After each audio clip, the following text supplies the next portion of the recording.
Hello everyone and welcome back to Follow the Black Cat. It's me, Lex. Hi. So I'm here.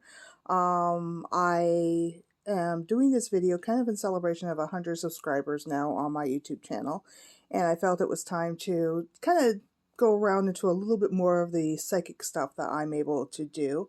One of the things I am able to do is determine if a object is haunted or not and what type of haunting it has.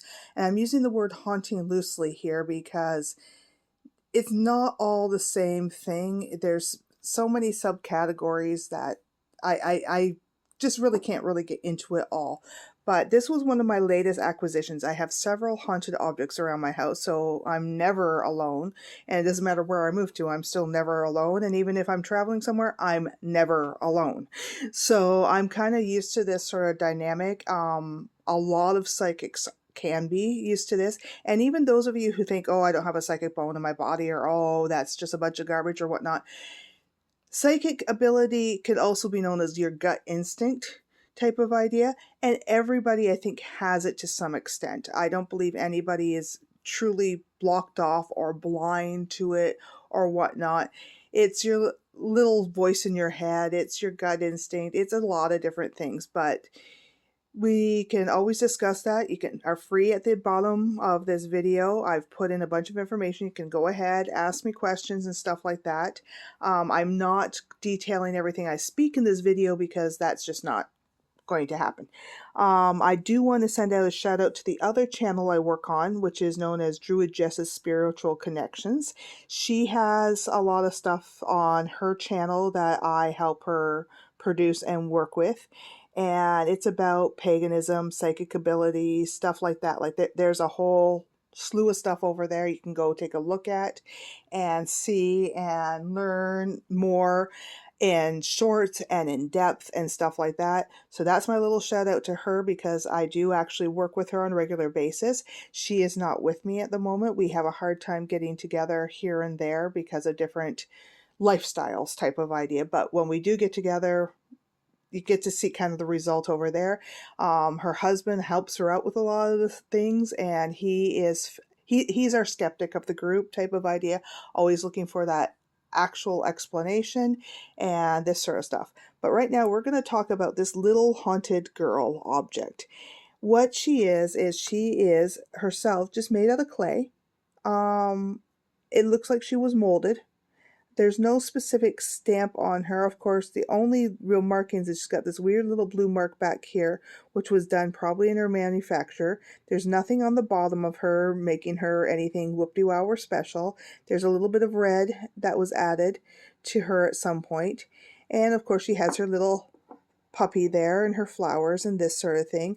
This chip is actually not in the glaze, like it's not glazed over or anything. So it may have happened after glazing, it may have happened during, like it could have been a bubble during firing, something like that. So as you see, she's nothing uber spectacular, special, and not expensive in any way. A lot of people think only the haunted objects are something expensive or something like that, and they are not.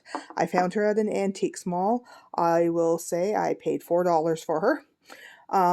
So once again, she wasn't expensive or anything, but she kind of called out to me. After picking her up, she kind of burned my hand a little, like my hand kept getting hot.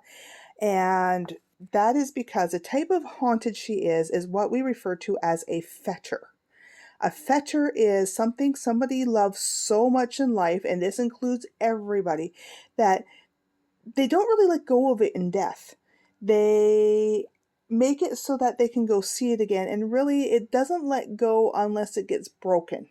However, if it can remain a fetter long enough, and depending on the person who used to be alive, who is now dead, attraction to it, it can move in ranks and go from being just a fetter to a portal to an artifact. I won't get into portals or artifacts today because this is a fetter.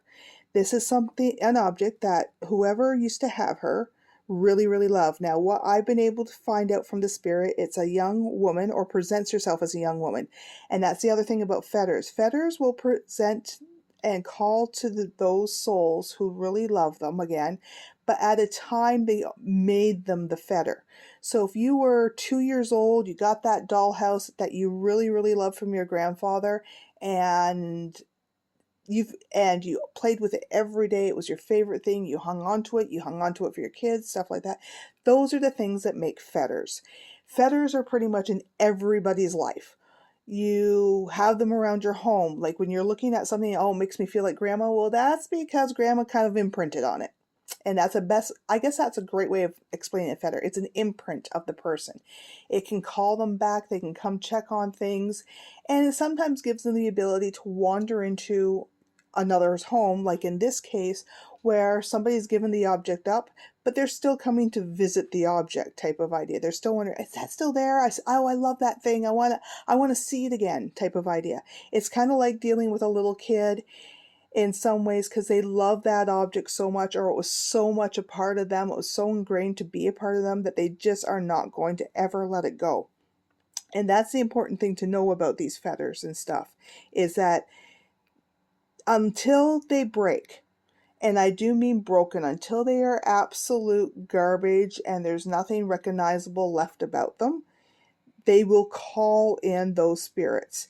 This is why if you have ever gone to any place that is considered to be haunted and stuff like that, sometimes you feel everything, sometimes you feel absolutely nothing, because the spirits don't stay with these objects all the time. They get called in every so often at a whim, and then they go. You can even go years without feeling anything from something, and then all of a sudden you feel something. And sometimes that's because, especially with really older or antique objects, it's from a previous life. And when we've had previous lives, we get attached to things.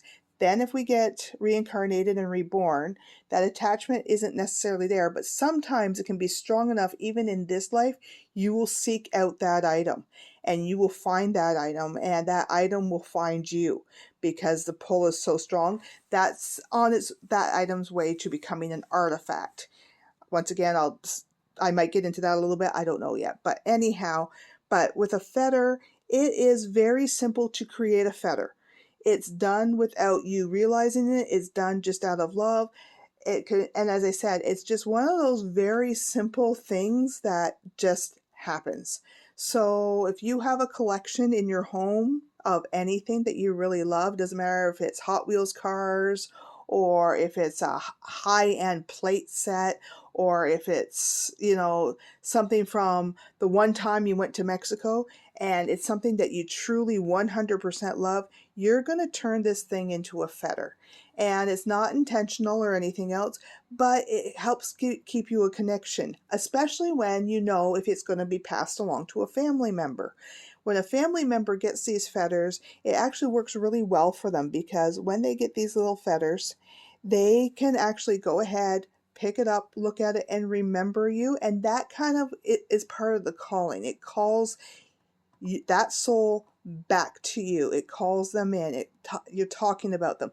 Like right now, I'm not really feeling anything really from this at the moment, because I don't think the girl who's attached to it is here, and I'm calling her a girl. I would have to say, when have physically seen her, she looks like she's probably late teens, early 20s. She's dressed very modestly. I can't quite pinpoint a time period with her though. If I have to try and pinpoint one, I'm thinking 1930s. And that would be around the time she would have made this, like a fetter. And this could have been as simple as it was given to her from a grandparent, or it could have been given to her from a sibling. She hasn't spoken to me that much. She was just kind of happy that I noticed that she could be around. And you can kind of get, when you go to places like antique places, you can kind of get the feeling like, hey, I'm lost, or this is like a lost item, or like, how come you're here? You shouldn't be, oh, come on, you got to come home with me. You shouldn't be in there. It's those sort of feelings that go back to your psychic ability, whether or not you want to acknowledge that they're there, and they give you that sort of thing to go on. And as I said, like today, I'm not feeling much from her, but I could end up feeling something a little later on, because with a fetter, once again, they don't stick around. They're not anchored. And that's what an anchoring is. They're not anchored to the object where they just can't get away. I have a few of those around my house too. And if you like, tell me down in the comments below if you like this type of video, and I will continue doing a bunch of them this way. It's just me and you and that sort of thing. And if ever I can figure out how to do it live, I'll do it that way too. And anyway, this little fetter, I haven't been given a name for the spirit either. Sometimes I get a name. I have a nativity set that will be coming out at Christmas, and the woman attached to it, her name's Beatrice, and she loves the color yellow, and there's a bunch of other things she's shown me about herself and her life. But in this case, I haven't been shown a whole lot yet, except that I'm no longer lost. Like this spirit truly felt that they were kind of lost type of idea, being stuck in the antique mall. And that happens a lot with these little fetters and stuff, is they realize when they go to visit their item isn't where they thought it would be. And I kind of get the impression from the spirit they thought this item would have stayed with a family member and been passed down and passed down and passed down. But honestly, we are all different people, and this might not have been that person's sort of style or like or anything to that effect. So it does kind of make a difference that way. With her, I'm just trying to show you all sides of her, so that way there you kind of know what she is in that. She has this kind of ability to make you feel warm, especially when the person is visiting. You kind of get this really warm feeling. As I said, when I first picked her up, I had this hugely warm feeling inside my hand. And it actually made my hand all red. And I was with my husband and my eldest daughter at the time. And I said, she's burning my hand. I said, I'm going to have to tell her to like back off a bit, which I did do. And then it subsided. The burn ended, this sort of thing. And that. There's little imperfections in this, and I don't know how much of it could have been from just its manufacturer or if it was truly handled a lot. I kind of get the impression when it was first gotten, it was basically handled a lot and everything else, and communicated with and just loved in general type of idea. If anybody knows more about this particular object itself, like where it could have been made or from or whatnot, feel free to tell me that stuff in the comments too. I have no issue with that. I haven't really researched that part out. Unless it's something significant, where I know it's something from somewhere, like I know it's, for example, Blue Mountain pottery or whatever else, or it's from it's clearly marked it's from Mexico or whatnot. That's the only time I really research a lot of these objects. I don't really put a whole lot into them that way, because that doesn't really matter to me.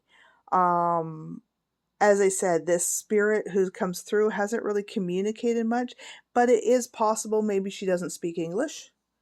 And even though I'm pretty good at usually deciphering things, until we make a really good connection, my telepathic ability with the spirits doesn't always just show up right now type of idea. Sometimes it takes a little bit of work. This is why whenever I've done investigations, I tell people this may not be just today. I'll give you the down low of what I can find today, but if you want to know more, I'd have to come back.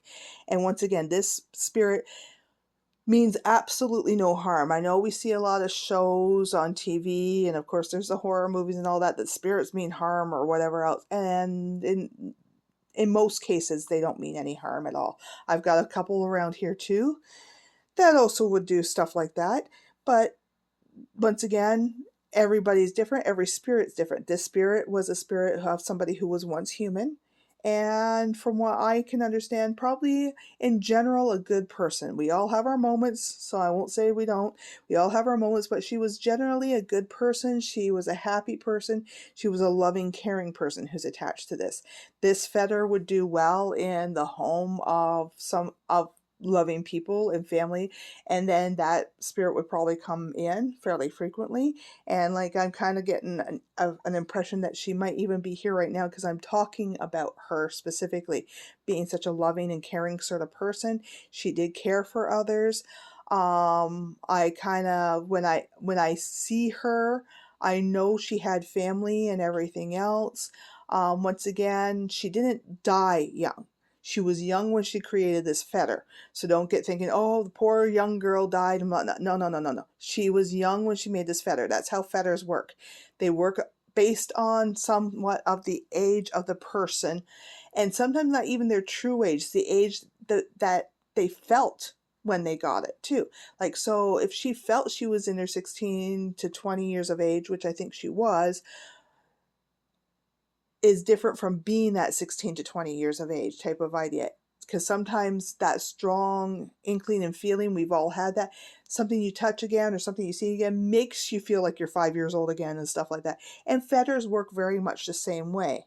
And so when those people come to visit through a fetter, you may get an image of a young girl, and meantime they could have been an older person even when they make it. You never really stop making fetters as long as you are conscious enough to realize who you are, realize your adornment or your love of something. And that's where it comes down to: a love of something, something you appreciate, something you really, really connect with, something that you are feeling you could totally be a part of and be consistent with. That's what actually makes these sort of things happen, and that sort of stuff, when making a fetter. As I said, it can happen very instantaneously. It can happen from the moment you hugged your very first Cabbage Patch Kid. Okay, now it's a fetter. Or it could take a little time, like, you know what, this was such an ugly little item, but the person who gave it to me out of love, and it's making me remember that person, and that can help make a fetter. The strength of the fetter also depends on your connection to the fetter. If it's something that you personally picked out, absolutely loved and adored, and really, really wanted to be a part of, that makes the fetter stronger. If it comes from somebody who you had at your third grade birthday party and you've kind of kept it on the shelf, but that person suddenly isn't there anymore because, okay, he moved away or something to that effect type of idea, all of a sudden you're like, you know what, I really miss George, for example, type of idea. And you'll start looking at it, and you'll start making it into a minor fetter type of idea. It gives you a bit of joy in remembering that third birthday party. And at that moment, even though you might be, let's say, 17 or 18 years old at that moment, all of a sudden you become a third grader again at the age of 7 or 8, and connect with it at that level and make it a fetter at that level, and not a strong fetter. The stronger the fetter, the more people feel it, the more people will shy away from it. Creepy dolls are a big one, because dolls originally designed to be images for the dead actually do hold a lot of fetters in them and stuff like that. So that's why it's a creepy doll, or it's a doll, or I love that doll. Like, it's this sort of thing. It depends on the person who was with it at the time, and this sort of thing. And some people find dolls very creepy. I've always loved dolls personally, but that's me. But yeah, it's different things and stuff like that. I'm going to go back about talking about her a little bit, because she was kind of giving me signals and shivers. If anybody doesn't know how to read spiritual shivers, if they run up your body, it's usually a yes. If they run down your body and make you feel kind of like you got like a pit in your stomach, that's usually a no. It's a very quick communication and a very simple communication. Most people just get the shivers and the hair stands on end. They go all like, oh, what's going on type of idea. What's going on is, one, calm down. Two, if you feel it run up your body, it's usually they're telling you a yes or a positive answer.